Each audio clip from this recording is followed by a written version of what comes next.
Play more of what I think is probably just the best deck in Modern, and I'm really proud of it. I did change. I actually realized that we should just be playing an off, just another blue fetch rather than the Verdant Catacombs, because we're not playing Overgrown 2. Piano, 5 months. Appreciate ya. Welcome back. Hope you're having a good day today. I saw somebody else playing just a Scalding Tarn instead of the Catacombs. I'm like, oh yeah, that should just be the change. Not a big deal though. So now I own a Verdant Catacombs. I'll probably never play with. I want to get on that leaderboard. I think we just get one more trophy. We're at least like on the board. Let's keep this. Ran your old Jeskai Lotus Field deck last night to a Modern 3-0, beating Dredge, Eton, and that weird Millvine deck. Awesome. Yeah, I've been thinking about that deck a little bit lately. I think that's really one that you probably... There's a Mana Leak on top. Yeah, Mana Leak's actually probably fine to draw here. Yeah, I think that the Lotus Field deck is probably one that you mostly want to bust out when... Ooh. Let's cycle this Cling to Dust before the Relic gets down. It's one that you mostly want to bust out when you feel like the metagame is very, very grindy, because it goes over the top of most decks. Yeah, tapping Lotus Field with Fairies is... The deck is very, very fun. I also own that deck in paper. I've been thinking a lot about paper Magic lately. I feel like a broken record, but I saw this morning announced was the Hunter Burton Memorial Open, which was a tournament in my area that is a charity tournament that raises money for suicide prevention every year. It's been going. This is probably like the 7th or 8th one. And I've been to like the last like 5 or 6 of them, and I'm very excited. I'm gonna go, I think. Yeah, there's actually no difference between any non-Polluted Delta blue fetch. So if you don't have Misties, you could actually play Flooded Strands or Scalding Tarns. It might be like a slight edge to playing... There might actually be a slight edge to playing Misty Rainforest, because if you show your opponent Flooded Strand or Scalding Tarn, they might... kind of like realize that your deck doesn't have any other... There's an Abrupt Decay on top. I think I know it answers the Relic, but I think I'm just going to shuffle it away. I want to draw a land. If you're playing Flooded Strand, your opponent could probably realize that you don't have like a basic forest or a basic mountain or an overgrown tomb, and that could influence their some of their like Field of Ruin decisions if they don't think you have basic forest. But it's obviously like such a small thing. Does it really matter?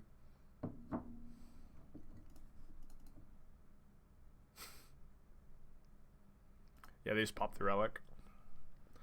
I mean, I think that they're... Oh. Well, that was a freebie. Still don't know what flavor of Tron they are. Although, Eldrazi Tron doesn't usually main deck Relic, right? Yeah, they play Chalice, so... Let's assume that they're mono green or potentially the dreaded mono blue Tron matchup. But my opponent said they were a fan of my content, so... Oh no, they have an island on top! I don't understand! Every day I wake up, I just get paired against Mono Blue Tron. Well, my opponent even says they're a fan. They've... This conspiracy deepens. Bistro 2 months. Been a little too long. I'm hanging out in chat every day. I'm actually sub. Thank you. Appreciate you. First actual sub on Twitch. Always feel very honored to get that message. And Math, 8 months. May you continue enjoying the stream as much as I enjoy watching the stream. Enjoy streaming as much as I enjoy watching the stream. Well, I hope that that's a lot. And not 0. So let's bounce the island so we can resolve Tibalt. We're probably going to actually win this game, but I just don't understand. How do I just always, every morning, just wake up and just play against Mono Blue Tron every morning? Am I the only one? Are you guys playing against Mono Blue Tron? Is it really just me out here getting queued up? See, sometimes they play Force. It's not very common. They should force the Tibalt to not to bring to light, though. Cool.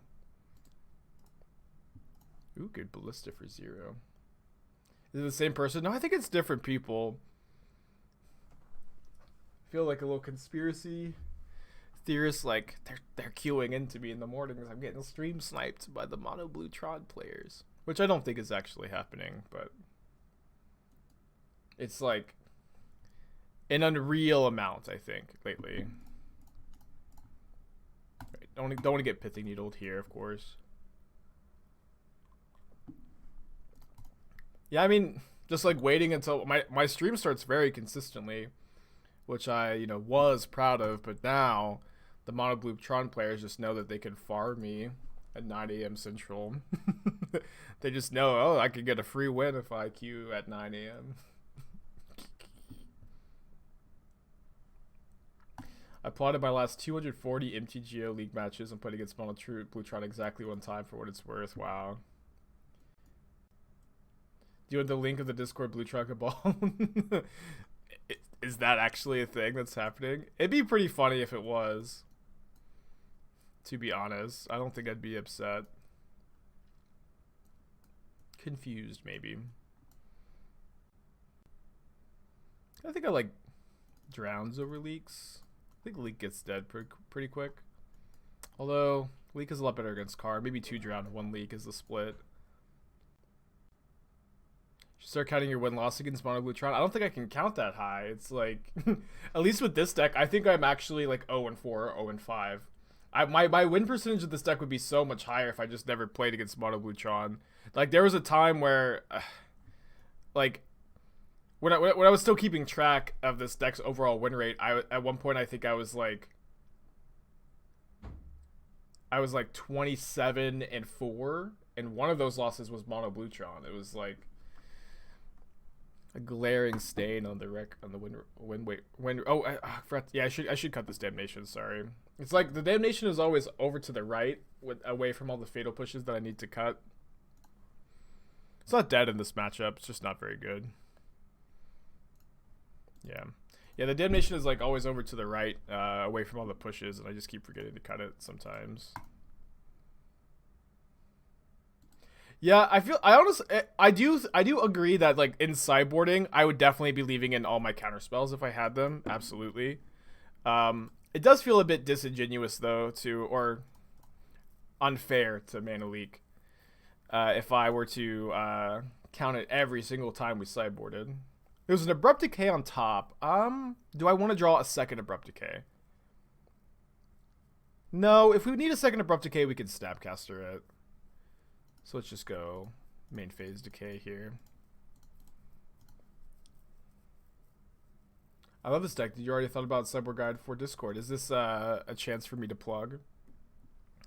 If so, thank you. There's a Sideboard Guide for it on Discord, yes. Put it out yesterday.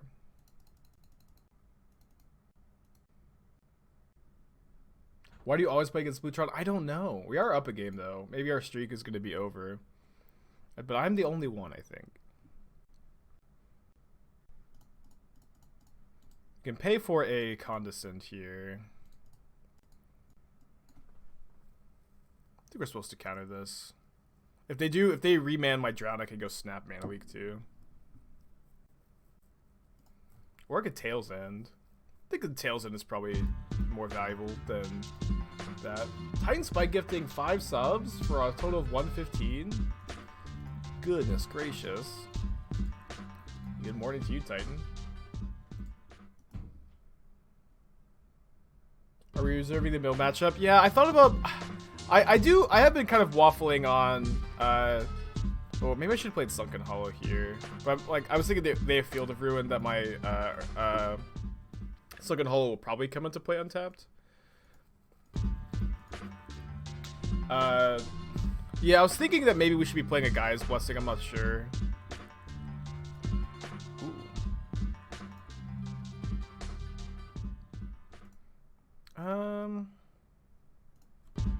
Pretty good.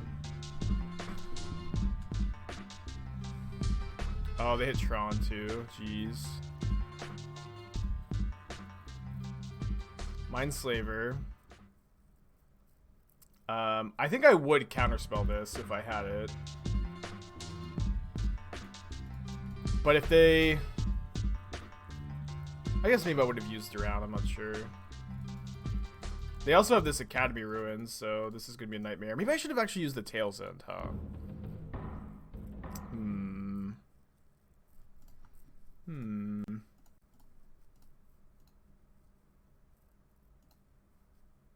You always play at least one blessing. I don't know. It's like, you know, with Lurrus, your sideboard is more taxed than. Let's actually just go counterbalance here. Your sideboard is more taxed than it would be.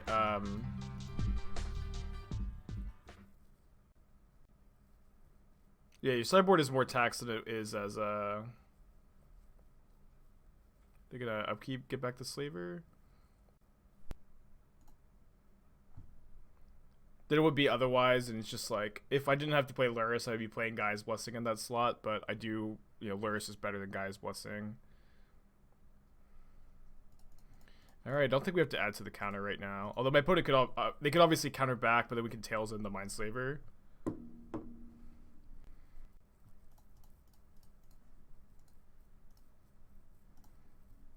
So they have how much mana it costs. So on their upkeep, it costs them 2 to put back, and then they have 8. So they need another Tron land in hand in order to Tails End me, or sorry, in order to Mindslaver me. And last turn they played an island, not a Tron land. And if they put this on top, they're not drawing a Tron land. I mean, at number 5 mana leak equals counterspell, I think would be funny, but I think it would just get old. Yeah, I don't think that they have another Tron land in hand, so I'm gonna do this. I could be wrong, of course. They have an Urza's Power Plant on top, but they're not drawing it if they Academy Ruins here. But if they have it, we just lose. Yeah. I don't know, but it's also like if we just Tails End and we don't get the Lurrus down, we need to draw another counterspell. Yeah, they played Island here. They just don't have enough mana. We can even actually Tibalt it. Tibalt the Mindslaver here.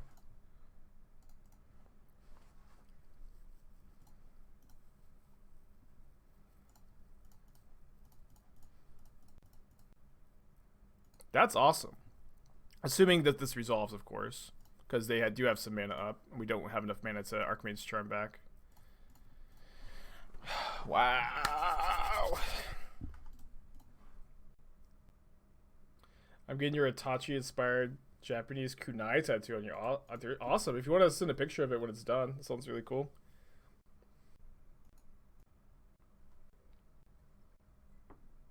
Yeah, every time I fire up the stream, it's always Mono Blue Tron in round 1.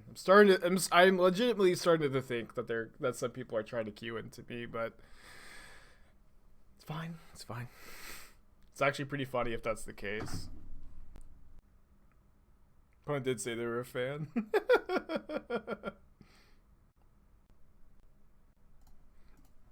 Weird timing here, right?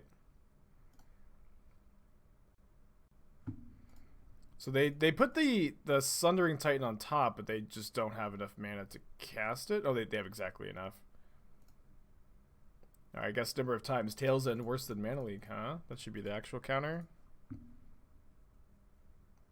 Well, Tails End being at 75 after counterspell gets printed. Well, see, here's the thing, right? I can't build you a control deck yet. I can't build you any deck until we know the entire card contents of Modern Horizons. We just don't... The format's going to be all over the place. Their top card is Expedition Map, so I think that we can just play Mindslaver. Yeah, I just like... as Modern Horizons is not going to just be blue decks get counterspell. Urza Saga is a cool card to brew around. Abundant Harvest is a card. And there's no, and the format's not impacted beyond that. Modern Horizons is going to be a super duper impactful set, and so I don't know if I'm going to want Tails End, but Tails End is better than Counterspell against Tron. Tails End is really good against Niv as well, and so like it's going to be in my toolbox, but who knows? Who knows? Format. I think the blue decks are going to be very good, yeah, but I don't think that they're going to be the best deck usually. I think that I still think that there's a lot of good tools to beat up on blue decks in Modern, and so if blue decks are ever too dominant, I have a hard time imagining that they can't be beaten by cards like Choke, Veil of Summer, Boil, Teferi, Time Raveler, which is a blue card, but like those cards I think it can keep the counterspell decks in check. And there's also like the prowess decks are, usually control decks are built to beat the prowess decks, but in Modern it has always been very difficult to be able to beat every single strategy with your blue deck. And I think it's a good thing for fair decks in Modern to be able to beat any deck they want, but not every deck. So like this deck can't beat Mono Blue Tron, even though we just did the unwinnable matchup. This deck can't beat Mill, or when I say can't beat, I'm being a bit hyperbolic. Of course, you can obviously win these matchups. But Tron again. Please don't be Mono Blue. I mean, you can obviously win these matchups. It's not impossible. But they're really poor, and so I think that they have an Eldrazi Temple on top. I think it's again good for your fair decks to be able to choose to be able to have a good matchup against any deck on any given weekend or for any different tournament, but not be able to have a good matchup against every linear strategy. Yeah, Abundant Harvest is confirmed. I actually ordered a playset yesterday. They're like $1 each, and then I really like the Mystical Archives. I love the Mystical Archives, so I'm excited to cast the card. Yeah, Cavern of Souls decks, absolutely. That's a good card. Final thoughts on the Grixis deck from yesterday? I think it's good. That being said, I think that it might be better to build a Shadow variant, and so I'm going to spend some time working on that. Kind of worried about if they get Cavern of Souls here, but I think I just want to draw 2. Rather than counter the Expedition map.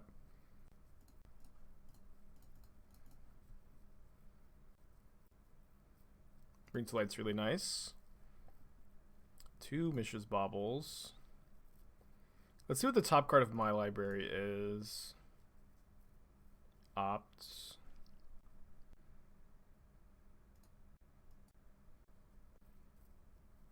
Obviously, early. Do you have any suspicions on the impact image you have on artifact decks? I mean, Urza's Saga is a really good card.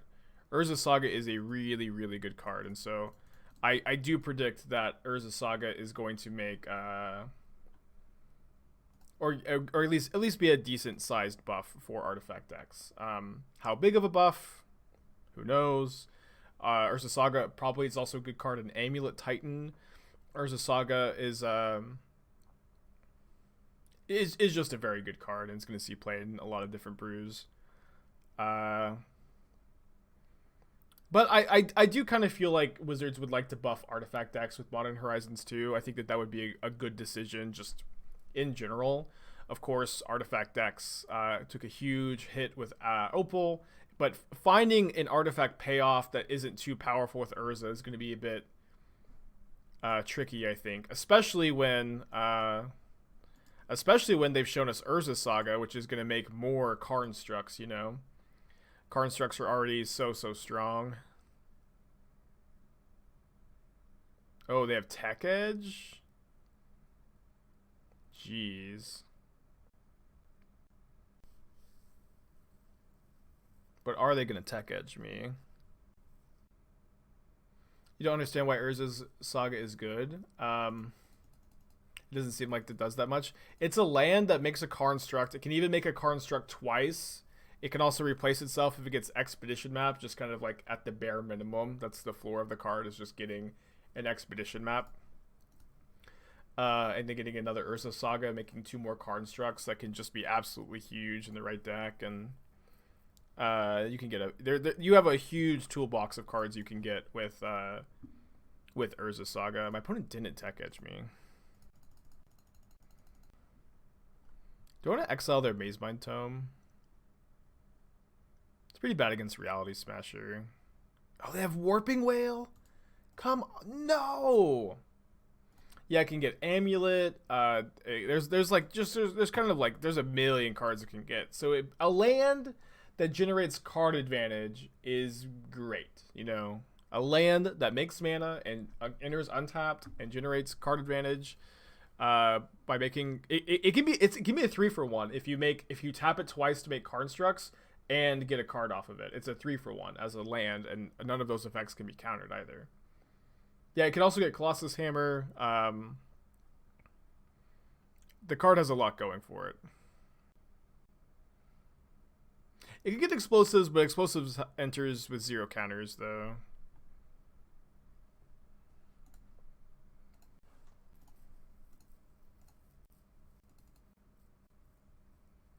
Yeah, also gets Lanterns, true. Right, they get Tron. Yeah, Mana Leak goes better one game where we fetch Swamp on turn 1 to push and had Leak on 2.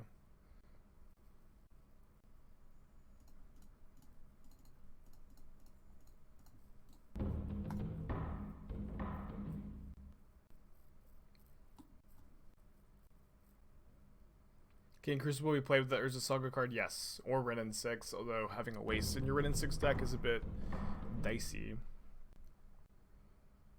I like that my opponent's actually drawing cards with their Mazemind Tome. A Wise Chalice on 2. I balanced the Snapcaster so I could potentially snap Bring to Light, but now there's a Chalice in play. We do have a couple of Decays in the deck. My opponent should probably tech edge this so I can't hardcast Tibalt. I know I just exposed the Triome to it, but I think that this exchange is going to happen at some point this game, you know? So nothing else to do but really play Lurrus and pass. We can't, they have a Chalice on 0, so no Lurrus Bauble for us yet. Yeah, I mean, I just play against Mazemind Tome a lot, and like a lot of times Eldrazi Tron players will scry 3 or 4 times with it and not draw like more than 1 card. And I'm like, well, I couldn't have won if they had just drawn 4 cards off of this. Saga cannot get Astrolabe because Astrolabe has the cost of 1 snow mana. Astrolabe is also, of course, banned. Miss, thank you for a Twitch Prime subscription. Hope you have a good day, buddy. Thank you for that.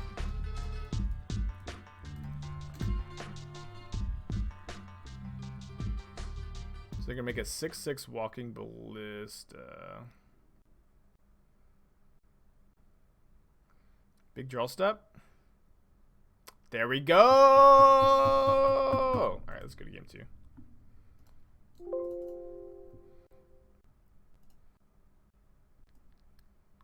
I'm gonna pull up my Sideboard guide actually. I'm gonna double check what I do here. I think I can't remember if I go down to 1 or 0 pushes, or maybe it's 2. But push is like only good against Thought-Knot Seer, you know? And then you have to have the mana up with a fetch land for that even to be the case, and have there not be a Chalice on 1. You can Tails in a Chalice trigger, yeah. I mean, I do bring in Tails in this matchup. If you're interested in getting the Sideboard guide, you can subscribe and link your Twitch and Discord accounts. Or watch the stream religiously and just kind of learn what I usually do. Okay, -4 push. -1 League, +1 Damnation, plus the 2 Tails in and the 2 Thoughtseize. Seems pretty good. Wait, did I really not put the Crumble on this list? What did I take out for the Crumble? Hold on. Oh, I haven't taken anything out yet. I guess we should... Oh my gosh, I can't believe that. Probably want to cut the second League for the first Crumble. Definitely when Counterspell is out, like, you definitely want Counterspell against these decks.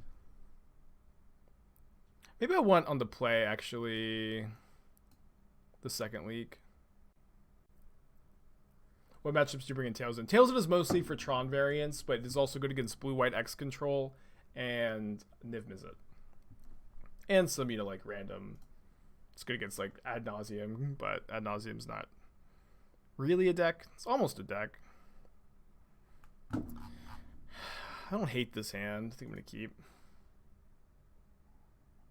You have Crumble is number 6 on the main board?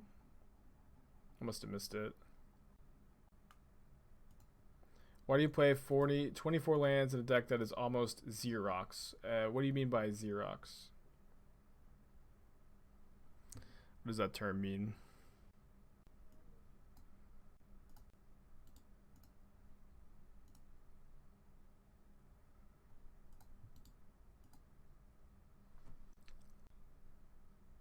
Did you ever test Ice Fang? I played Ice Fang in decks like this, but the problem with Ice Fang is it makes your mana worse because you need to be getting a lot of basics. So it's harder to like fix your mana with reflecting pools, which are really important to making this deck's mana base work. And Ice Fang is also not super good in the modern metagame. Xerox is a low land count cantrip control deck. I don't feel like those attributes describe our deck necessarily. We also have 3 5-drops in our deck, you know. And Lurrus also makes you want to be a bit heavier on lands anyways, because you always have this flood insurance in Lurrus.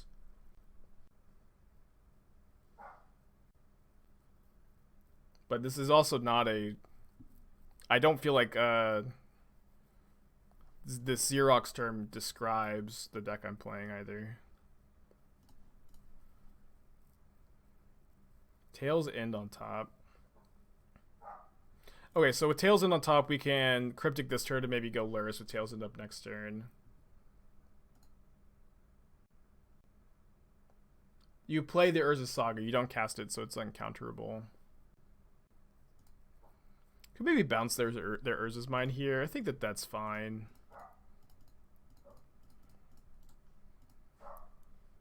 Bark, bark, bark, bark.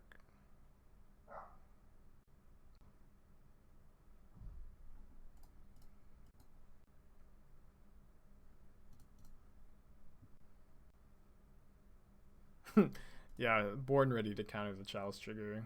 Snapcaster on top, let's keep that, but I think I'll still play the fetch.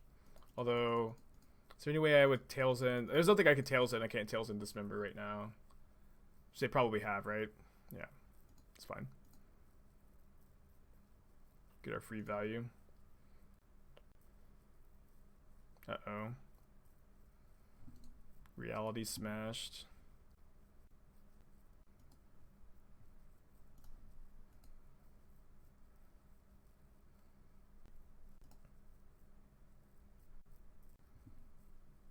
Hopefully they play another Smasher. We can go counterbounce. Discard a Delta, probably. Oh, they played Scavenger Grounds. Man, things have gone really poorly for us this game.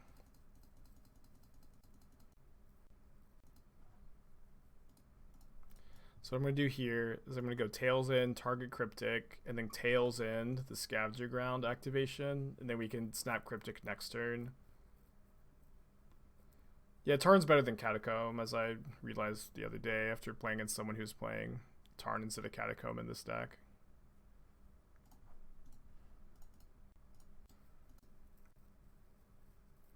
Tibalt would be a good draw, or Bring to Light, could exile the Smasher, of course.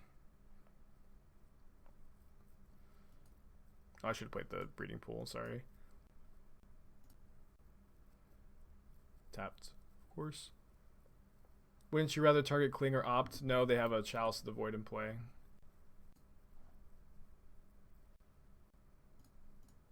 I'm just going to bounce the Smasher.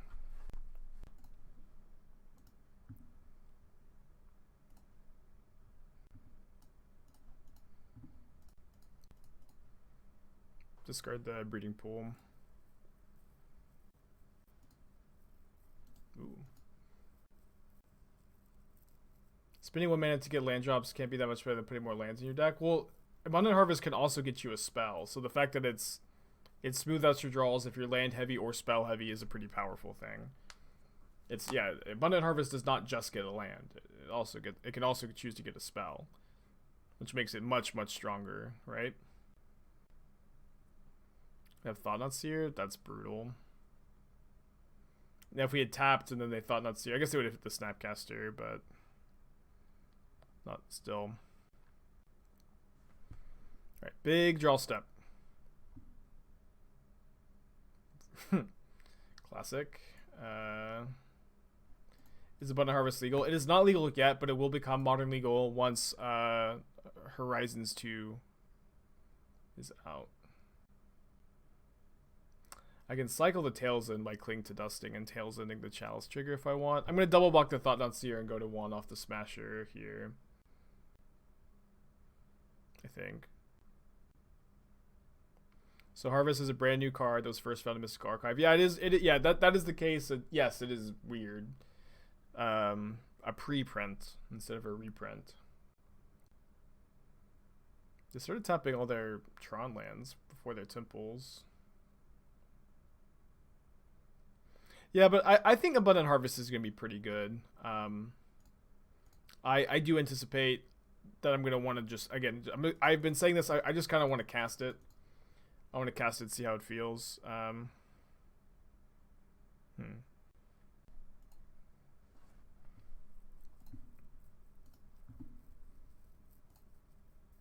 Interesting attack, right?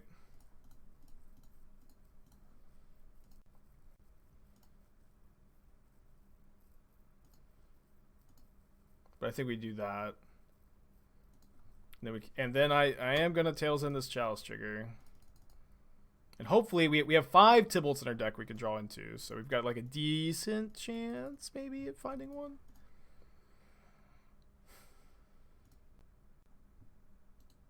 Alright, it's 2 more draws. We can find Tibalt plus Counterspell. Damnation and Crumble to Dust. So let's see what we draw off the Thoughtseer. Because ideally I'd like to not be dead to another Reality Smasher, right?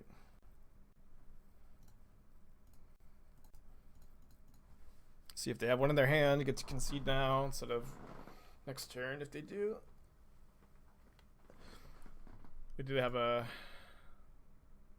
They do have a Smasher. Okay. Sad. Thought we maybe were going to be able to come back there. Alright, beat Bluetron, lost to E-Tron. Let's play against a deck that doesn't contain Urza's Tower next, please. Keep this. I think we put back the Watery Grave. What was my biggest level up moment when it came to deck building and brewing? I mean, that's a good question. I don't know that there was a specific moment rather than brewing is like a long series of a million small level up moments, you know?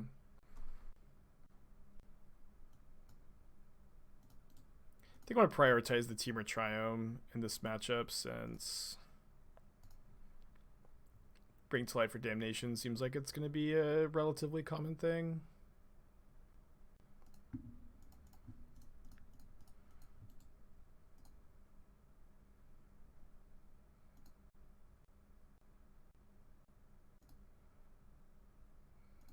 So they have another 2-drop to Violet, I'm assuming, because they cast this here. Which is not great for us, of course. Yeah, drawing Snapcaster, though, it's really bad against Flickerwisp to steal the Vial, but I think we should anyways. We need to steal it now before they can take the Vial up to 3. And the next turn we can Vial in the Snapcaster. At some point we can... Oh, wait, why would they not... Why would they not just Vial that in first? And they should have cast the Thalia, then Vialed in the Stoneforge. I think that was... In the main phase activate? What in the world? Really weird.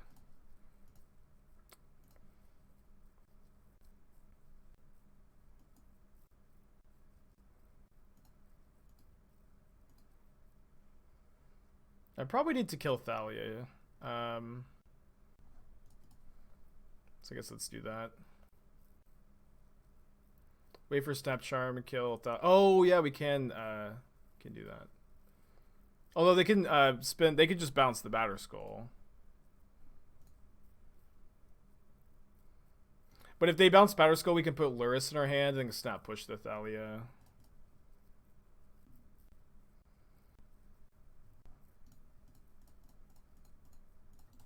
That's pretty good. Yeah, I get to block Stoneforge and Lurrus snap push. pretty good. Oh, they have a path? I think this is better for us than... This is a lot better for us than them just bouncing their germ token. So I think my opponent has made a few mistakes this game. 5. Yeah, we still can't bring to light for Tibalt because of the Thalia. That doesn't... I don't think that changes my play this turn. Oh no, if I go snap push, I'm 1 mana short of actually getting to push. But I think I'll still just play out Snapcaster as a blocker, since I put the Lurrus in my hand already. Discounted my mana. Oh yeah, they could have also pathed their own germ token to get themselves a land. Troll in the Deep, thank you for your 6-month resubscription. It's a long time. Very, very nice of you. And I'll just take 2.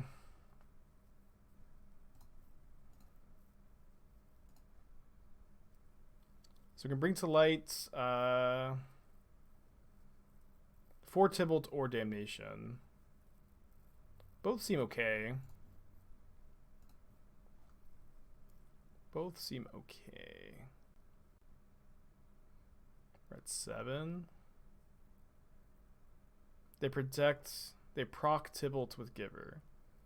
Well, I'm not going to minus the Tibalt, I think. I'm going to plus. But I think Damnation is probably a bit better here. Steel Giver. Seems like a worse line than this. Guess I should have attacked for 2.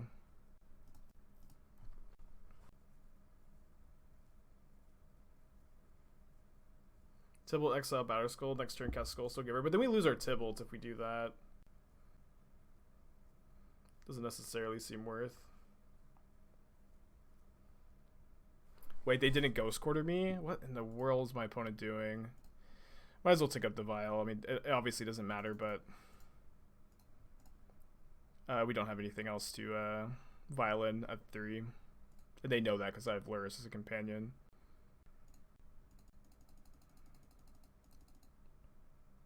And they didn't bounce the Batterskull to their hand.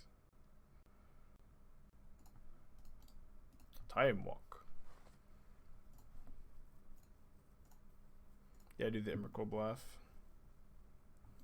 I guess we can dig a bit deeper by bobbling first. Fatal Push on top. Yeah, I really just want to try to cast a Tibalt this turn. We can even if we just draw actual, Valki, we can just hard cast too. So I think trying to draw into that is worth it. Although we did brick. Drawing another card off the Bauble here. Yeah, opponent might just not know that you can bounce Batterskull. Well, this line was maybe bad against Stoneforge. Let's see if they just cast the Sword of Fire Ice. They cast both Stoneforge Mystics. Okay. Well, all of a sudden we are in terrible shape, chat. Lawrence, 2 months. Welcome back. Appreciate you, buddy. They want to wait for the attack and bounce Batterskull and kill the cat. Yeah, that was better.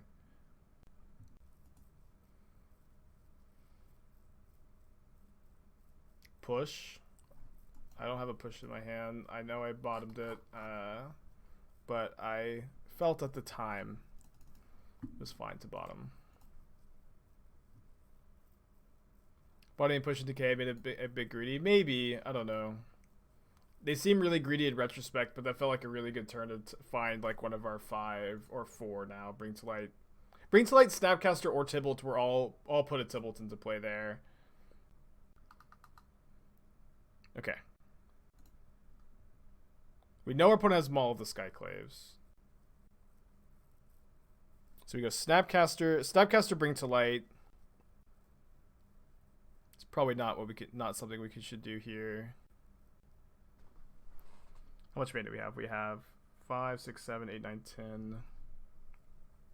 We can get a Tibalt into play and plus and hope to draw a removal spell.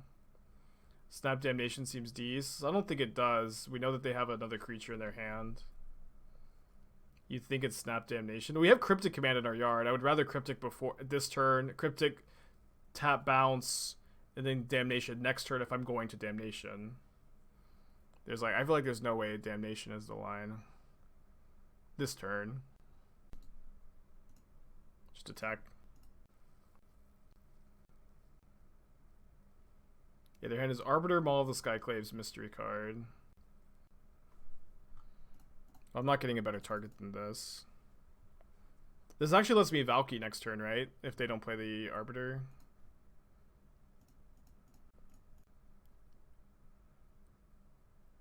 You get in. Oh, if the last card is Path, we lose.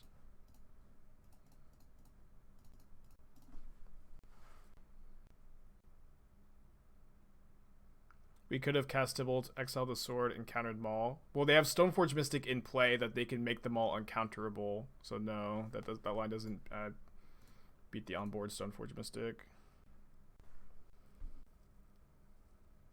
So we don't know their last card. We can go Snap, Bring to Light, Valki, Exile, Arbiter, or Stoneforge Mystic. Oh no, Arbiter makes Bring to Light cost 2 more. So Snap, Bring to Light, pay for Arbiter, cast Arbiter. We have exactly enough. 2 mana for Snapcaster, 5 mana for Bring to Light, pay 2 for Arbiter, cast Arbiter. Okay. You'd exile Sword. If we exile Sword, we die on board. Because they just attack with their 3 creatures. Do we confirm they have Maul in hand? They cast Maul last turn and we Force of Negation it. They should not have cast it, but they did. And this gives us a white blocker to block their Stoneforge Mystic is, of course, like the reason to do this. Attack first, they might block. If we attack first and they don't block, we're in terrible, terrible shape. And then, like, if they just don't block, what do we ever do? Okay, we lose. Shit.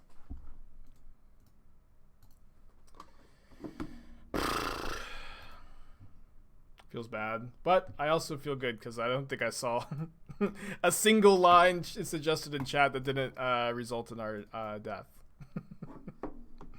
I don't think I saw a single line in chat that didn't just result in us dying.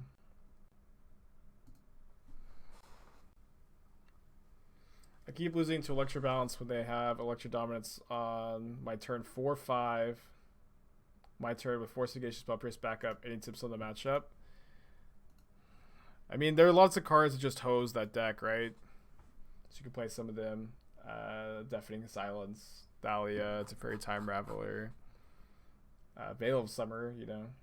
And I mean, there's obviously like a million ways to win counter wars in Magic too. But also, like, you know, if your opponent keeps having the nut draw, sometimes in Magic you also often lose to the nut draw, you know. Would we have survived with Snap Damnation instead of Snap Tibalt? Yes, we would have, but I mean, if we Snap Damnation, we have nothing. We're dead to any creature that they play. If we Snap Tibalt, we're stabilized on board. We lose to a removal spell. But we put ourselves in a position to win the game rather than die to any creature that they play, and we could just draw any brick, you know. But yes, we would have survived if we had Snap Damnation there. But I still think the line we took was better.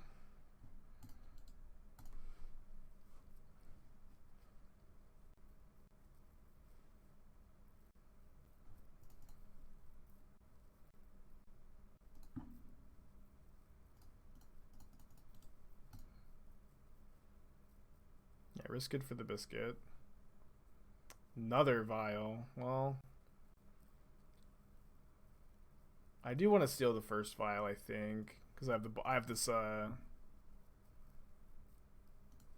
the Bauble in the yard, so the first vial is going to be good. I mean, maybe even the second one. Like, we could take 1 up to 3 and 1 up to 2. So this is pretty bad against Flicker Wisp, though. But they have to have land Flicker Wisp, which is not a guarantee when they've had 3 vials, of course. It's pretty bad for us.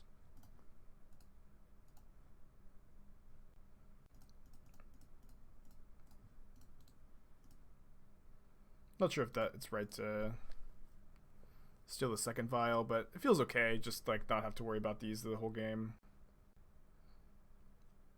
Main phase Mind Sensor. Beat up on Bring to Light. Good play by them, I think.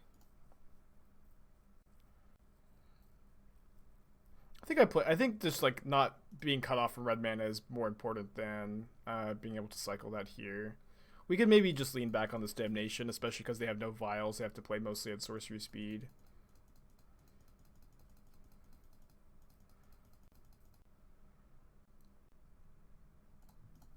Counter this because they can get back their vial with this.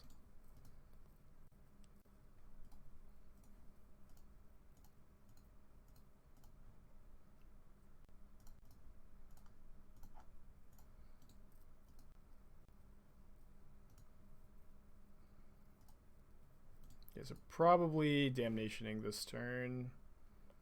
Let's see what we find. Could maybe wait one more turn. This is a dead card. Yeah, you know what? I think that I'm going to wait a turn. We just like have nothing to rebuild with after the Damnation. And like Lurrus can even just gain us some life back.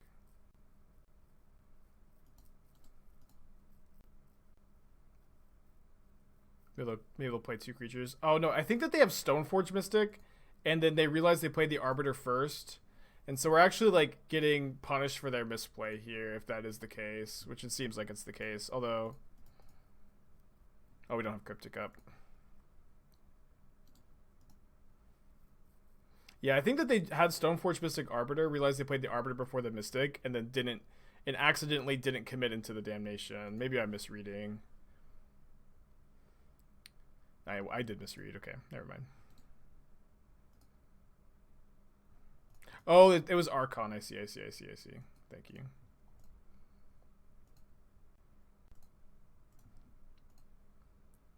All right. There we go.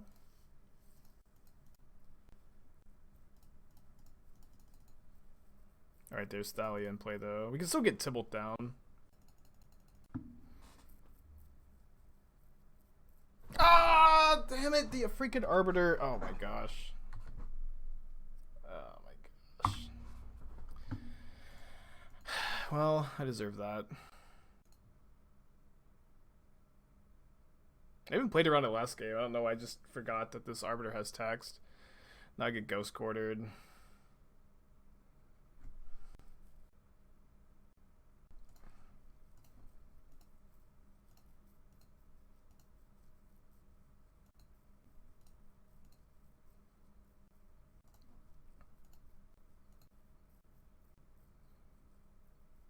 Yeah, the first time this match, the chat suggested the right line, of course.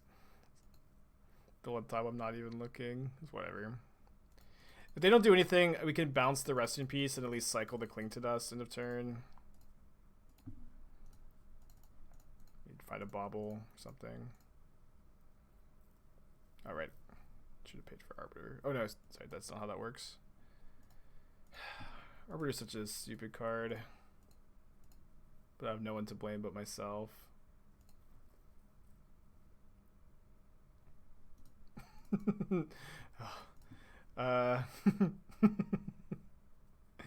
Okay, we can't. We still can't Bring to Light, right? We're one short of getting Tibalt down. Man, their deck is good against Bring to Light.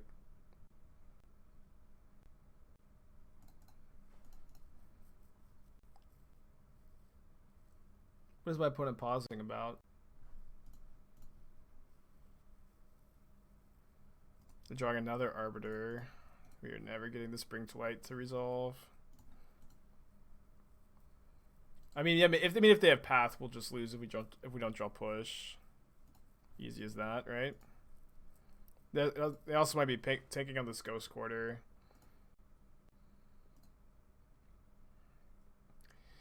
Well.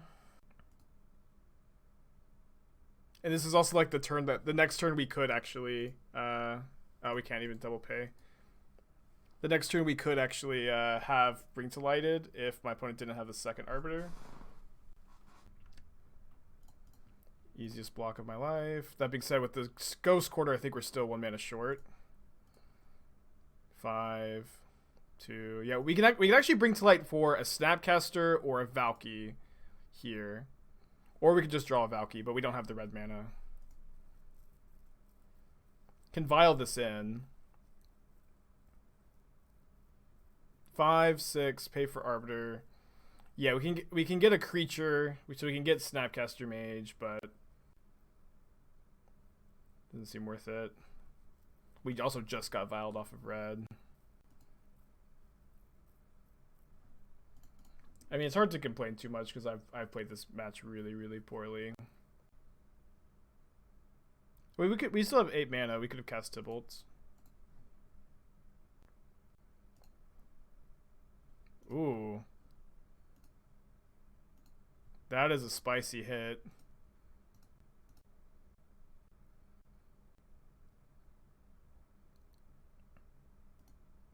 What is this sequencing?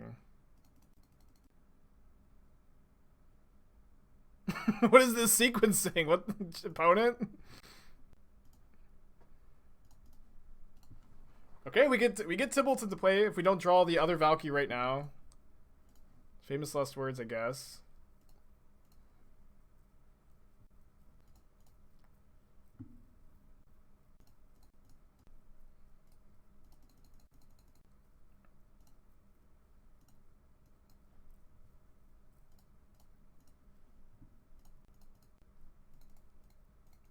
I'm not sure if I'm supposed to put this back into play, but probably am, right?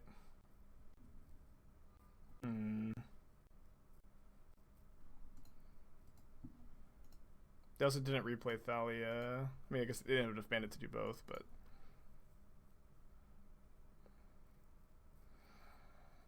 Fatal Push, but no way to trigger Revolts.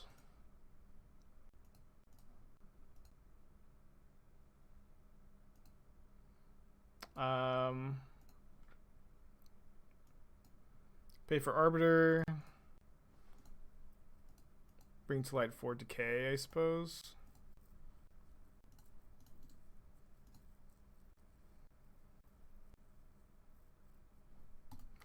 Okay, despite all of the wrong plays I could possibly make that game, we somehow won. Oh my gosh, that Bring to Light was so embarrassing. And we get to play game 3. Should it also be counted times number mana leak equals counterspell? Probably should be. But then I don't have room for another counter. Make it vertical? Yikes. And this hand is also a yikes. How's the recovery from shot 2? It wasn't too bad. Wasn't too good either. So I mean, it's like like a small fever for a day. It wasn't really a big deal. Misty Rainforest on top, just shuffle. No turn 1 vial, it's good for us.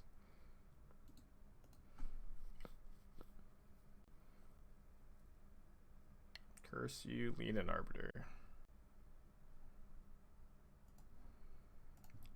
I know that this loses to Ghost Quarter, but I think I'm supposed to cast this. They don't have Ghost Quarter, they do have Tech Edge. They can't cast Flicker Wisp or Stoneforge Mystic next turn, just easy Thalia, right?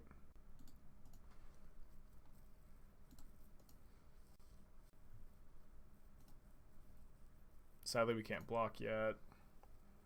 We draw. Obviously, if we just draw a Fatal Push, we get to start doing some good work here. Well, these Drowns are dead. Obviously, Drown's like not very good in this matchup, but you play it as kind of a necessity. My opponent might just double Tech Edge me once I get to 4 mana too.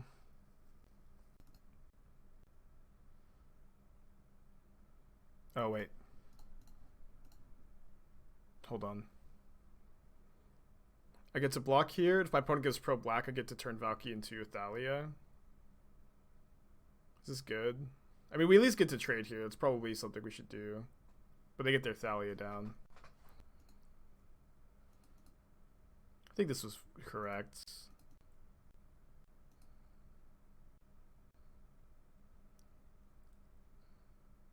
I Get a Sophie.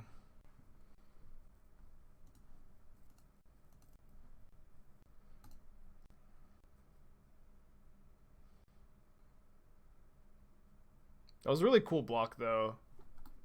Valki against the Giver there.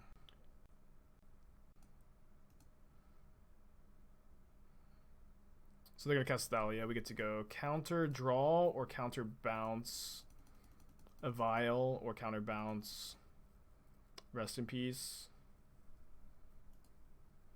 Okay, weird, but I'm going to counter bounce Vial. Then we get to Tibalt minus on Giver, probably.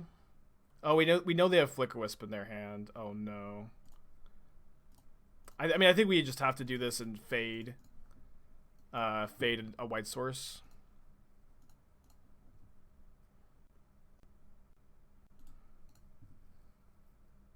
Fade a white source.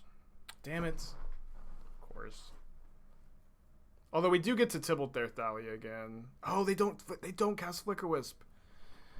My opponent's done me so many favors this game. It's kind of unreal. That being said, our hand's like so dead. Not anymore. Opponent also didn't tech edge me. I mean, they're going for the Thalia, but we get to Damnation here.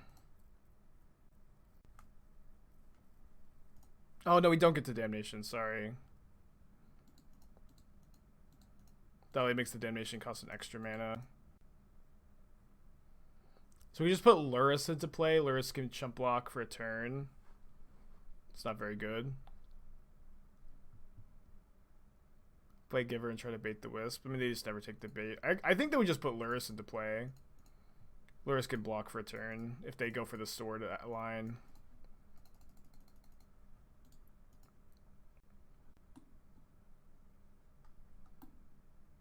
No, Bring to Light still costs 5 mana. Thalia makes it cost 6. Bring to Light for Snap plus the Giver. I can only Bring to Light for Snap. Bring to Light costs 6 mana. And I can put Snapcaster into play, but I think I would just rather put Lurrus in, like, next turn I can Damnation off the Sunbait Canyon. And they're going for the equip. I mean, I haven't played this game great, but I think my opponent's also not played this game great. I even get to gain life here. I mean, they could have land Flicker Wisp. I get to Damnation now.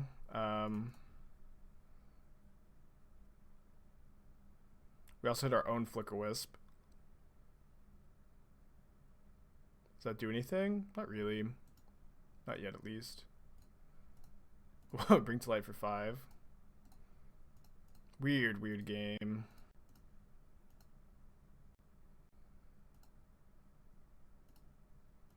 Bring to Light plus Tibalt is so weird. Actually click the card twice.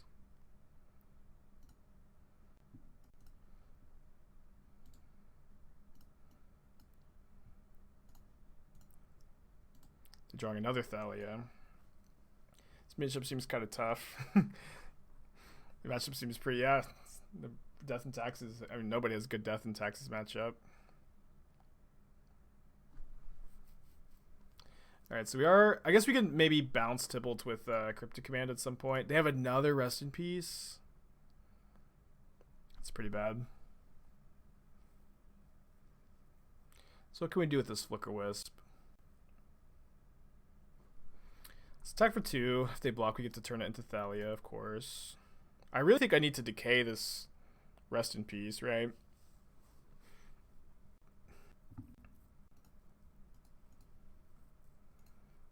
And I also think that because I need to decay Rest in Peace, we'll just use the Flicker Wisp to block the other Flicker Wisp. And then hold up Decay plus... Oh no, I didn't tap my Canyon. They have another Rest in Peace in their hand. And I guess I'm casting the Giver here then.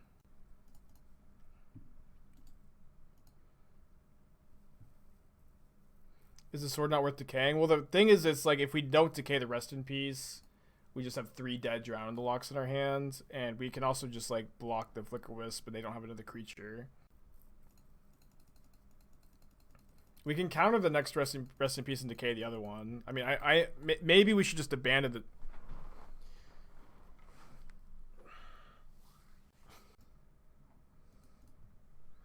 That was one of the weirdest matches I've ever played. I played really badly, and so did my opponent. Valki does some work against Heliod. I think I'll just keep under the assumption that that's still what they're on. Looks like it is.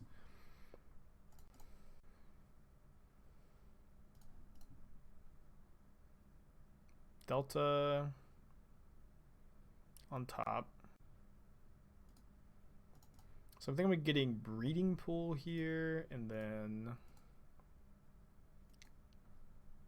target myself again. See if I want to bottom the. Yeah, let's just go bottom the Reflecting Pool.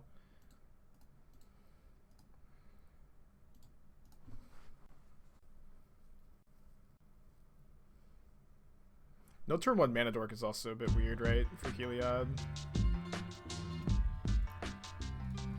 Showstopper, thank you for a Twitch Prime subscription. Must be carrying the stream on my personality after playing that last game so badly. So I'm glad that you're here for a personality and dry commentary, dude. Coco's pretty scary. If they draw something else really good to tap out for. There's Canopy, Coco, mystery card. Force would be a great draw here.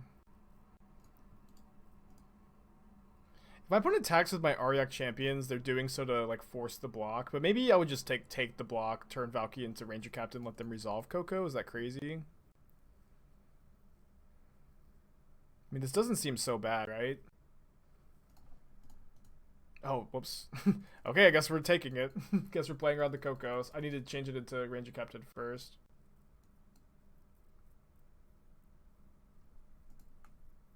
Take Coco to Skyclave as GG. It's not. How? I don't think it's game over. I guess the Ranger Captain is pretty dangerous. GG feels like a bit much.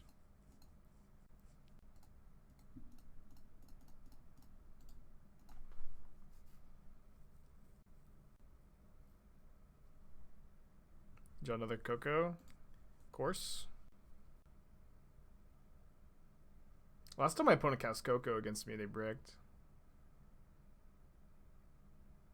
Alright, we get to go bring to light for Damnation. Get a 3/3 token. They'll have Ranger Captain to rebuild, but it's going to be pretty good for us. No attacks. Weird.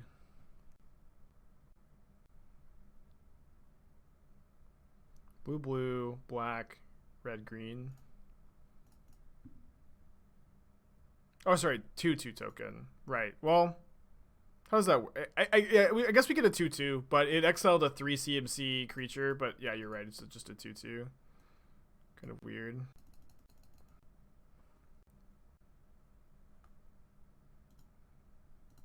To be fair, when guys said Coco into Skyclave, they meant the first Coco, right? Not the second one. It would have been good for them, but I just don't think it was game over. Only I'm allowed to strawman chat.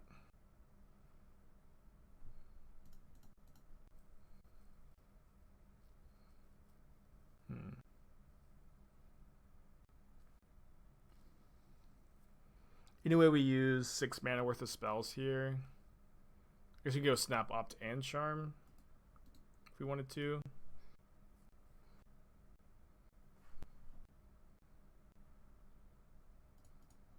So my opponent can stop my Snapcaster by sacking the Ranger Captain. I kind of just want to target the Archmage's Charm. Say, my opponent, if you cast a spell, I'll counter it. If you don't, so they can make a 4/4 Ballista here. I think that's okay. Although I want to leave up the ability to maybe push the Mentor here.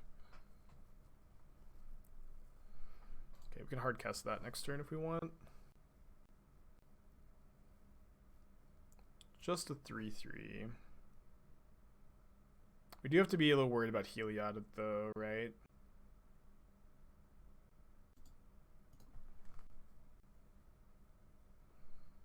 Why did we not use the one in the yard? My opponent sacked Ranger Captain in response to the Snapcaster target, so I couldn't cast it after the ability resolved.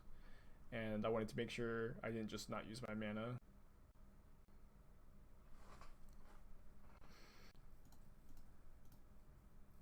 I think if this mana leak was counterspell, I would just maybe fire off counterspell here. But this line could also be a bit better. Counterbounce. They'll kill my illusion token. Okay, now I guess it just force.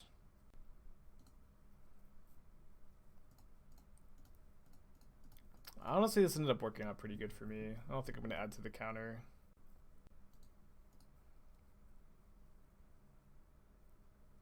Leak. I mean, Leak is better. I don't think so. When we're bouncing Walking Ballista, Mana Leak is pretty good against a bounced Walking Ballista.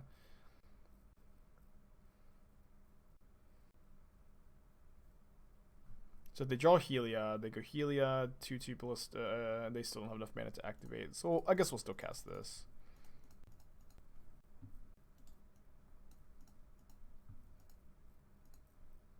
Yeah, this was their third Coco too, so like Force doesn't have very many targets left at all.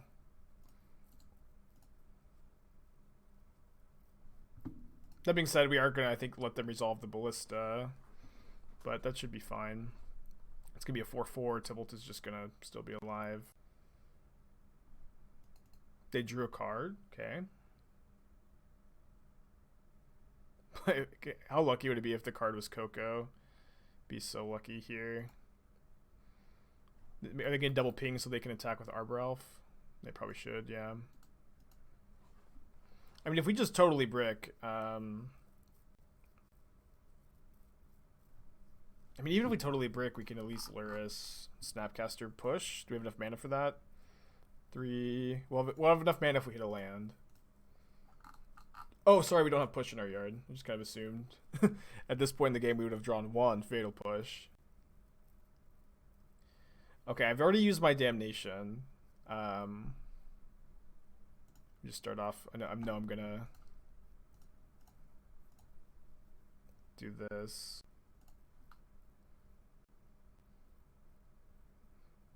Could just bring to light for like Fatal Push. What do you think of leaving Triome in the deck to cycle air? I think I just wanted to prioritize the untapped land. We just have so much gas right now. Like thinning is kind of nice. Sometimes you'll want to do that though, of course. We're close to bring to light Snap Damnation.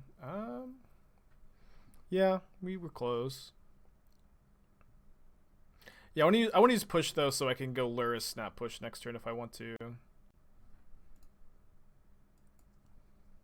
So they've already used both Walking Ballistas. So there's almost nothing that we could mana leak at this point in the game. So I actually think that this is, it depends on what they do their turn, right? But if they play something that they could have counterspelled, I'm going to add it to the counter because I would have held up counterspell instead of this mana leak.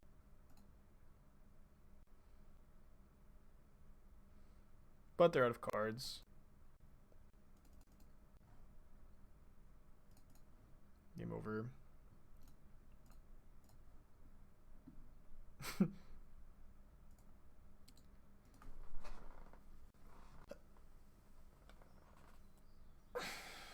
Best counterspell art? Art's subjective.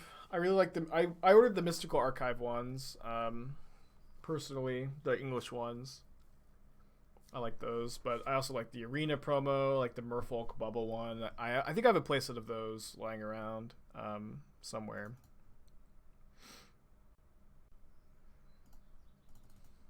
Okay, we just get to Heliod combo next turn, so I'm just gonna not bother with Lurrus. Do you ever keep Force of Negation inverse Heliod Company? Yes, I keep. My sideboard plan for this matchup is to cut 1 Force of Negation, but still leave in 2 for Choke, Veil of Summer Collected Company, which are like all of the best cards against you. So like having some, even though Force is like bad against the entire rest of their deck, having a 2 and I think is good, and then just bring in the second Damnation. But I have found this matchup to be good. I usually win this match. What's my favorite Mystical Archive arts? Memory Lapse is really good. I like the Helix a lot. The time warp one looks really good. They're all really strong. I don't know that I have a necessary. I don't know that I necessarily have a favorite. Well, maybe we should put back Triumph because I could just fetch it with the Tarn, and then go Catacomb. Oh yeah, the Inquisition one's really good. We got to play with that yesterday. It was really cool. My top card is a Force of Negation. I think I don't mind Force of Negation. It's kind of nice to just not lose to choke here. Skyclave on top, good to know. We can Valki their Skyclave if we want to, or could just save the Valki to hardcast. I sided in like 2 Drowned knowing that they might play Rest in Peace. Isn't Drowned bad against Rest in Peace?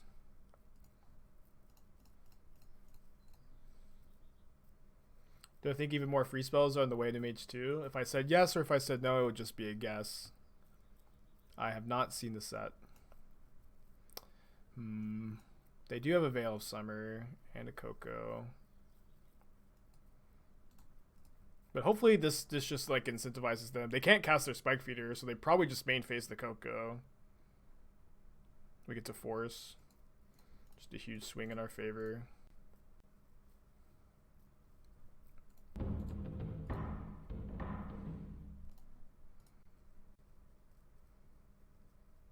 In spite of them playing Rest in Peace, well, what do you cut for the Drowned into Lochs? I really hope my opponent gets Arbor Elf. I can steal it with Charm. They get Ballista though.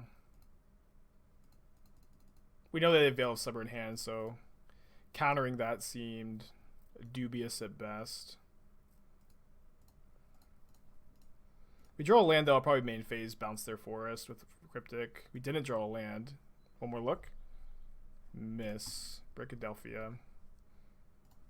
See what their top card is. Conclave Mentor. I think I just am going to try to find a land. Alright, there we go. Would Memory Lapse be good in Modern? I mean, I would have said yes before Counterspell. Oh, you said when Counterspell... Oh, Fatal Bush is on top. That's really nice. Yeah, I would have said yes before Counterspell. With Counterspell being in the format, I have a hard time imagining it would be that relevant. I'm going to push before they can possibly have Veil up. I'm going to push the Captain so that because Captain can stop Bring to Light.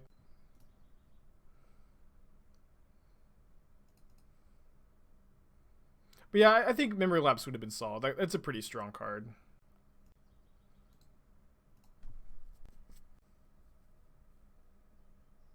So in order for my opponent to kill me next turn, they would have to have land plus Heliod. We know that we know their hand is Veil of Summer Spike Feeder, so their mystery card would need to be a Heliod, and they need to draw a land. So I think I'm just okay losing to that in this spot, and I'm just going to put a Tibalt into play. Tibalt is really good against them. What are my thoughts on Urza, Sage, Saga, and Lantern Control? Or in a Cauldron Familiar combo deck. I think it's an option for more so for Lantern Control. I don't feel like tutoring up Cauldron, Cauldron is going to necessarily be that good, but I mean, I am a sucker for those kind of decks, so, and I would like for them to be good, I suppose. Maybe this was wrong. Oh, I just get to kill my Tibalts. I mean, I don't know. We get to Damnation here. Is it better to Bring to Light for Damnation? Oh, I don't have my Temur Triome. We can maybe Bring to Light for Damnation next turn.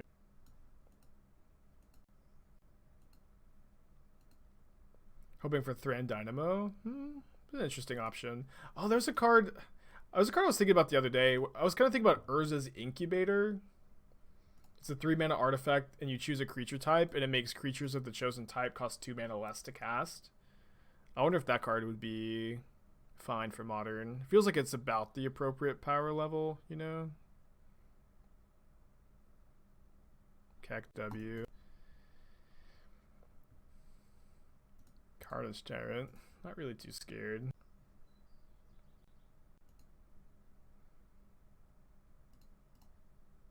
gonna bring to light for my second Damnation.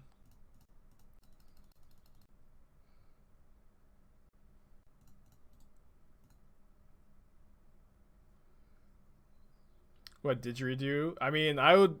It would be pretty good with Urza Saga in Modern. It like probably to be too good, honestly. Their hand is Veil of Summer Mystery card. Not too scary, right? We are kind of light on win conditions, though. But I'm gonna go Lurrus in hand this turn. Next turn we can. Oh, whoops. We can hold up Cryptic, and then we can force their Veil of Summer, pitching Mana Leak. Yeah. The one time Mana Leak was better was I turn 1 fetched Swamp for push. I think had Mana Leak on turn 2. Yeah, that was Carnage Tyrant. My opponent did just put a Carnage Tyrant into play. The Mad Lab. Just take 3. So if I draw a land, I'll probably go Lurrus Valki. Maybe I'll go Lurrus Bauble no matter what. Yeah.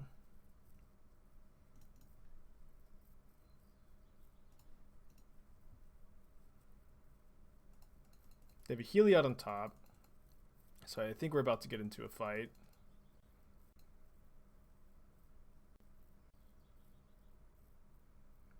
This is the same Mana Leak counter from last time. Thought that was going to be the best way to do it.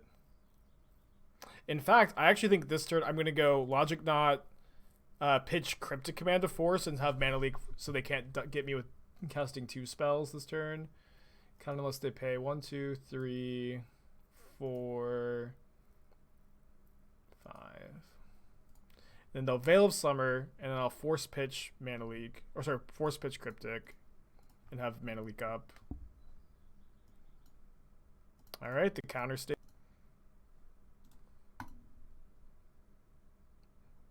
What a gross stack. Yo, the Delval image, that card's too good, I think.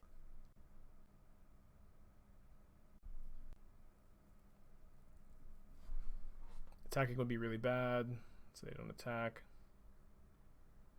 What a great draw. I think I'd play Valki. See what their last card is. Nice. Oh, we knew about that, actually. I totally forgot, though.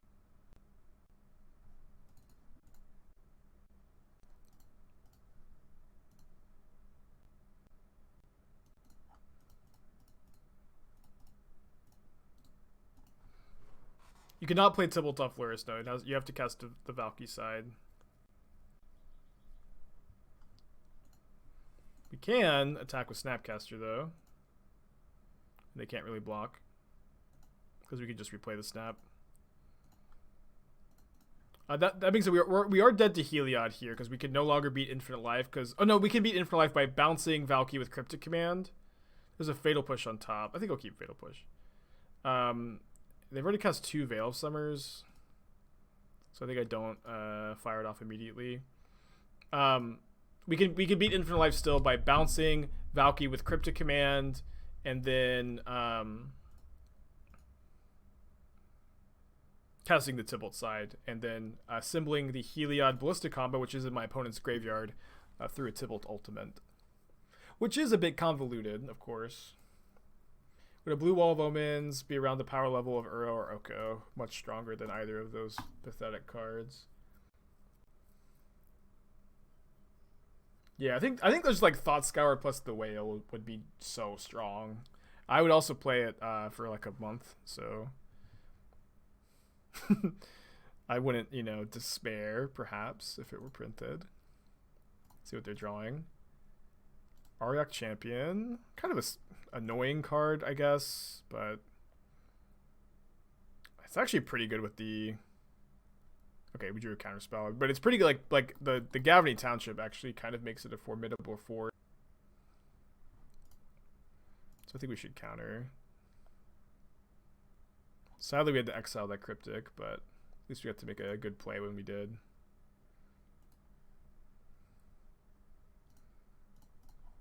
And we've got a pretty good clock here. 9 points of power. It's great for this deck. 2-turn clock. You'll need white mana to come with Heliod. You get white mana by exiling. You get like the Horizon Canopy as part of the ultimate too. You get white mana pretty easy. Any consideration to abrupt decaying your own Snapcaster? Well, I mean, if we abrupt decay our own Snapcaster, we can go like snap, bring to light for Cryptic, bounce our Valki, but then they get their Skyclave back. I think this is just better. They're drawing Arbelf. The game's over. What are the odds they'll print a busted lesson in MH2? Non-zero, probably. We have targeted counterspell with Charm there. Yes. Yes, I would have. I mean, there have been a ton of spots today where counterspell or Mana Leak has been worse than counterspell. Like against the Tron opponents, I boarded out Mana Leaks and I would have left them in. Should we add that to the Mana Leak worse than counterspell counter? I think it's fine. Best counterspell art. The best counterspell art is your favorite one, you know? It's cool that everybody likes different things. I like the Mystical Archive English one a lot, the glowing hand. We lost to E-Tron, but we did beat Blue-Tron this league, and we also like scratched and clawed our way out from the depths of despair against Tax's deck, where we played really badly. Zagoth Triome.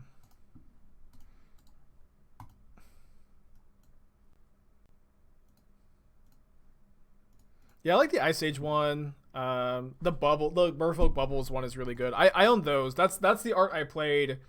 I used to play one counterspell in Paper Miracles back before Top was banned, and I played the Merfolk Bubble one. I like that one a lot. But I just love the Mystical Archives. I really like the Mystical Archive cards, and I just want to play as many of them wherever I can play them. I think my opponent's playing the Bring to Light Scape Shift.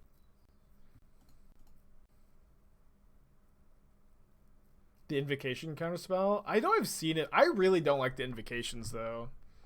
Just like that, they're just not legible. I mean, and like the arts on them are good, but the border is so bad in my opinion.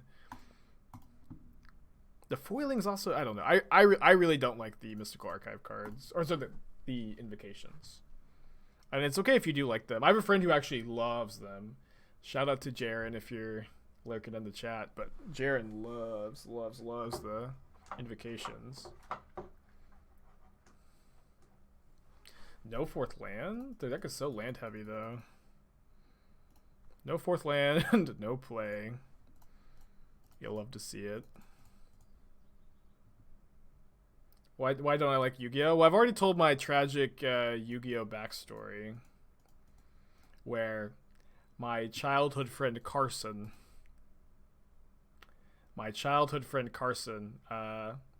invited me over to learn how to play Yu-Gi-Oh, and I was very excited. Yu-Gi-Oh sounded like it was a lot of fun to learn how to play. And then every single time we played, he would go, "Okay, you do this, and then I do this, and then you do this, and then I do this, and then you lose."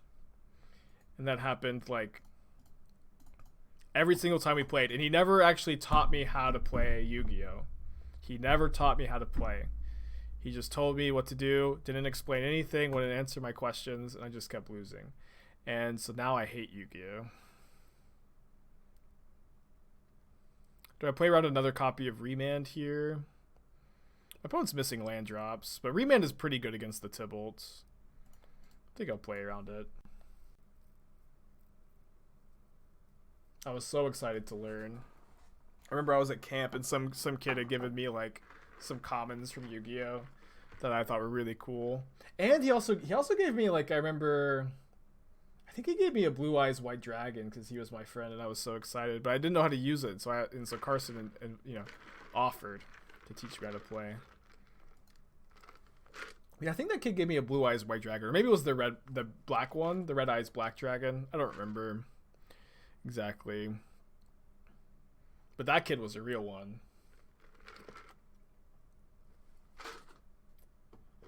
I think it was the Red Eyes Black Dragon. I think you're supposed to counter the thing they get off the Bring to Light here. Their deck is already so threat light that Now they just have one less Omnath in their deck.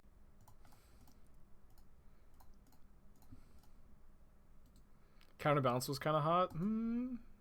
Yeah, maybe. Probably.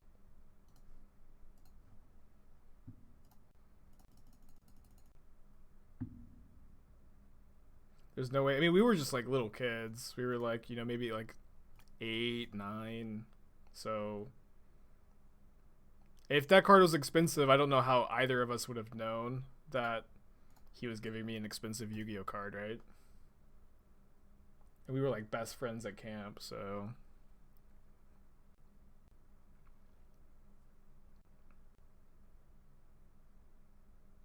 Something that puts MTG above Yu-Gi-Oh! It hasn't had too much rules change in the last 20 years. Yeah, I know very little about Yu-Gi-Oh! Know very little. We would just have a Decay for this. It's okay. I know.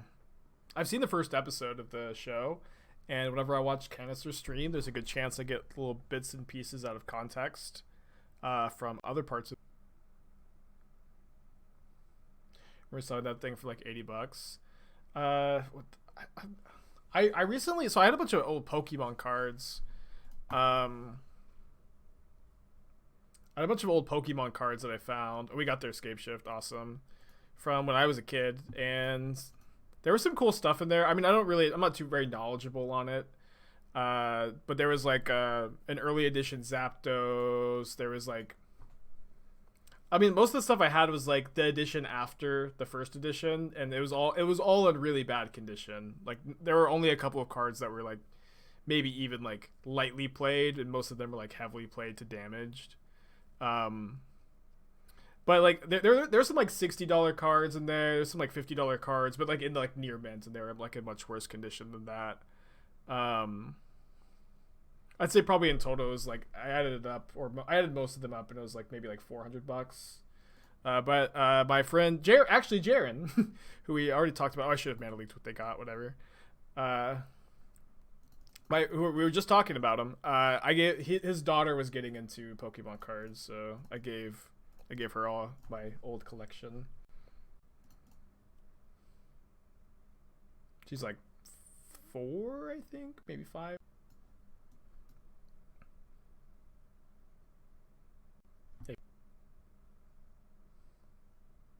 You and Leonhardt can both stream. You're both in Texas. I don't know who Leonhardt is, but Texas is a big place. You can drive for 6 hours and still be in Texas from where I've ever played any of the Magic ripoffs. No, I never. I've played a couple of other card games, but I just play so much Magic. I'd rather just play another game if I'm going to play not Magic. Which there's a better option for Opt in this deck? Well, I think I'll play Abundant Harvest in this deck once that comes out. I'm thinking about playing cutting the Ops for Harvest, cutting the 24th land for 1. Maybe you could even cut like the 23rd or something else for the 4th, or just maybe just play 3. I'm not sure. Yeah. In San Antonio, 6 hours in any direction, you're still in Texas. It's a big place, lots of different kinds of people. Kind of worry about green versus black. Yeah, but that's true. Blue versus green is a deal. Like you'd have to adjust the mana base probably.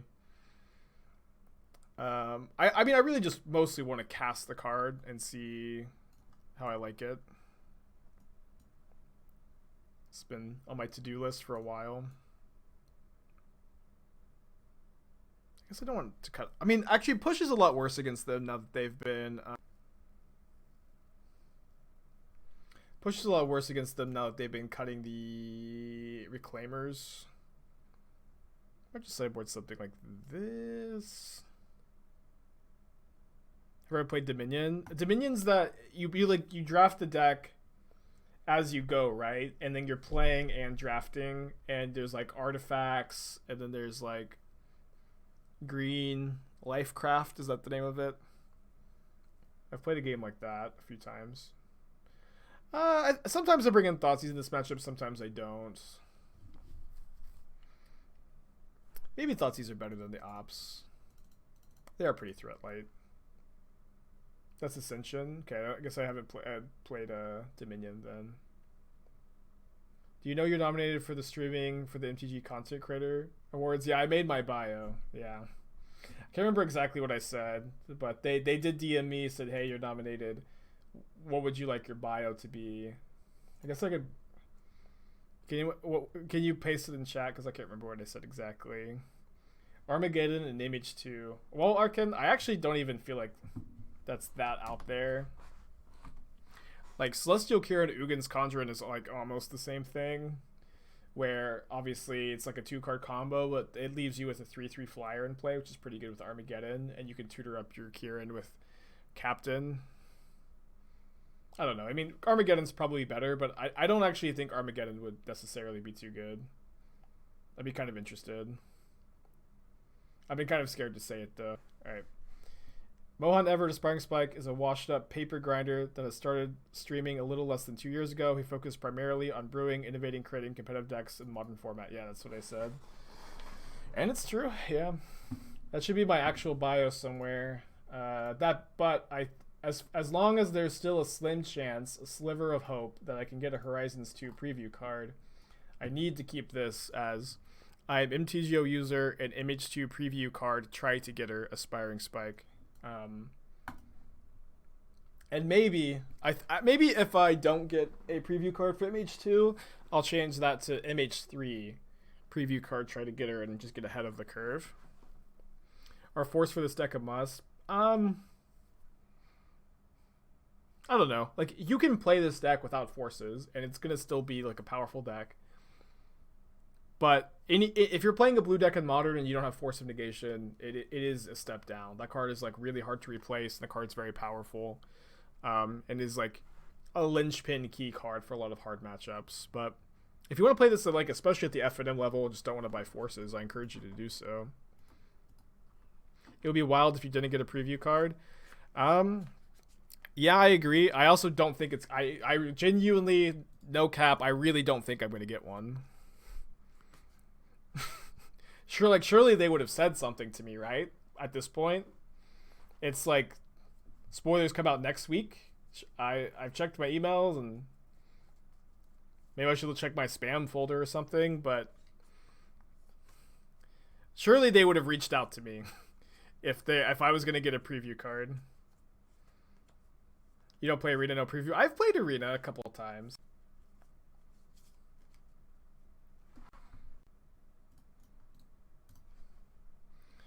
Maybe I should Thoughtseize. I mean, we could Decay Arena instead.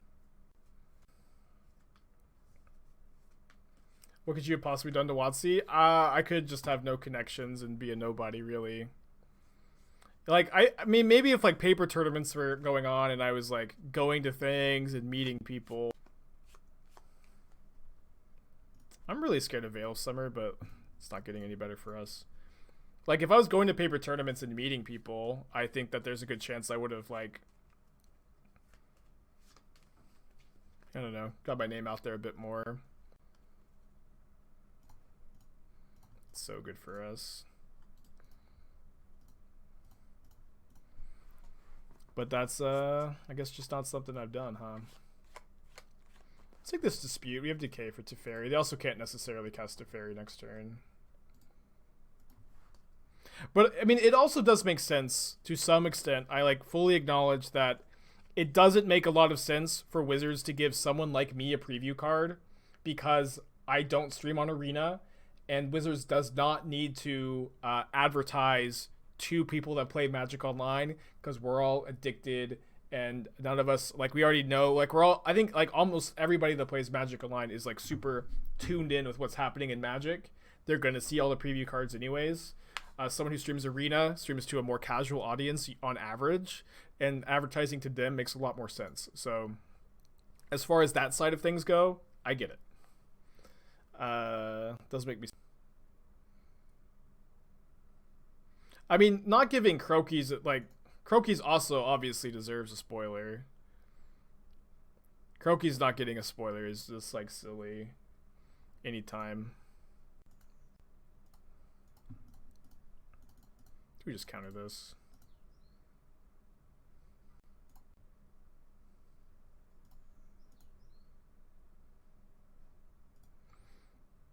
I don't get why WotC just gives content producers with decent views, community, an account to head start collections. Well, they don't do that anymore. They don't do that anymore. In fact, I got in on that last time, and they've discontinued that. Crokies won't open. No, Crokies has streamed Cube. Crokies plays MTGO.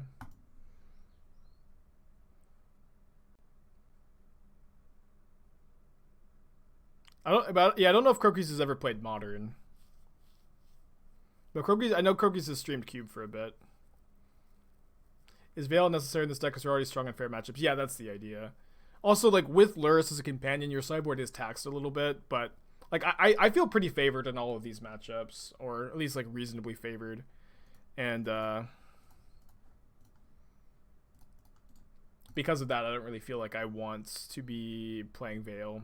Just make my good match. Oh, the Dryad would be bad, just like Triome. Why didn't you use Tails End on Teferi?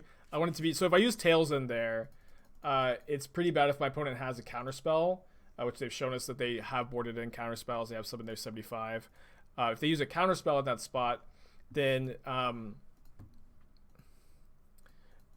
can't decay the Teferi that turn because of Teferi's ability. I have to wait until my turn. So I'd rather just be mana efficient, use Cryptic Command. If it's countered, great, I get a 2-for-1. If they counter back, I get to untap and decay with Tails End available. If I use Tails End and I decay next turn also, I can't also cast Cryptic on their following turn. They have 1, 2, 3, 4, 5 mountains, so they're about to start triggering Valakut. Thoughts about adding sideboard cards, even if that removes the companion? I mean, I could see doing that if, like, specifically Leyline of the Void was really important for a metagame. But I can't think of any other card I'd be that interested in making that change for at the moment. Another Remand? That'd be really bad.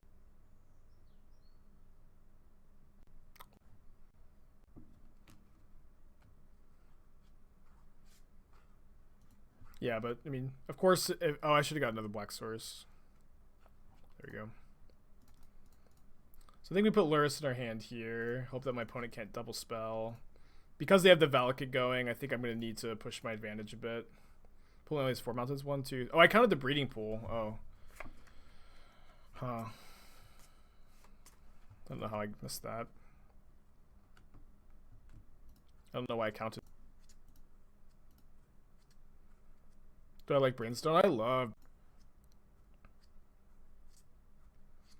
Yeah, I think we just play the Lurrus here. If it dies, it dies.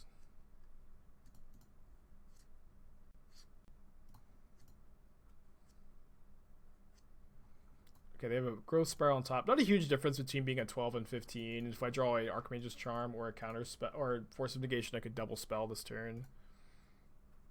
Maybe Tails in this.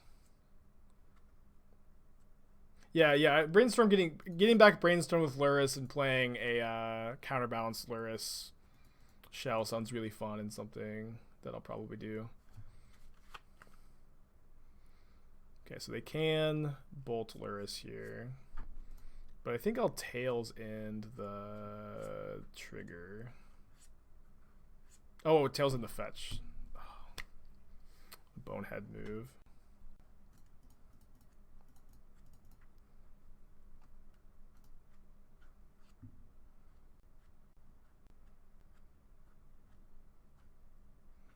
So is there anything that they could get off of Bring to Light that they couldn't Aether Gust? I don't think so, but I also would rather them have Bring to Light on top because it's the more unwieldy spell. Is there a big difference? I mean, yeah, just like... This means that they have to... Or I guess it's not that big a difference, actually. I mean, it's just better to Tails in the fetch, I would think. So they did put the Bring to Light on top. So we can play Lantern Control by bringing to light for Tibalt. But that means if we don't hit a land off the top of our library, we don't have Cryptic Command up.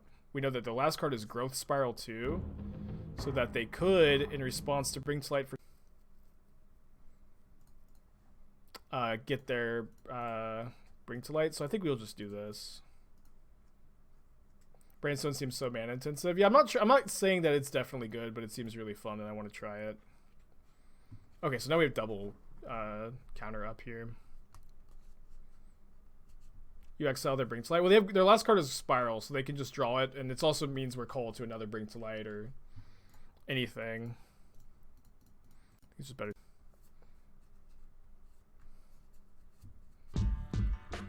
Tortoise 20 months back to the starting life total. Hell yeah. My stream anniversary is actually coming up soon, I think. I think it's the 17th of this month. I don't think I'm going to do anything, but it's my 2-year stream.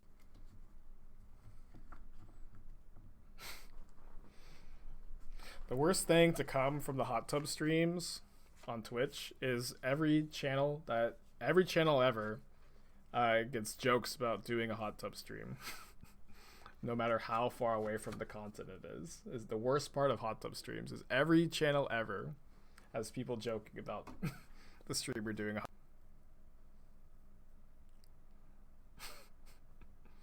Embrace it like Canister.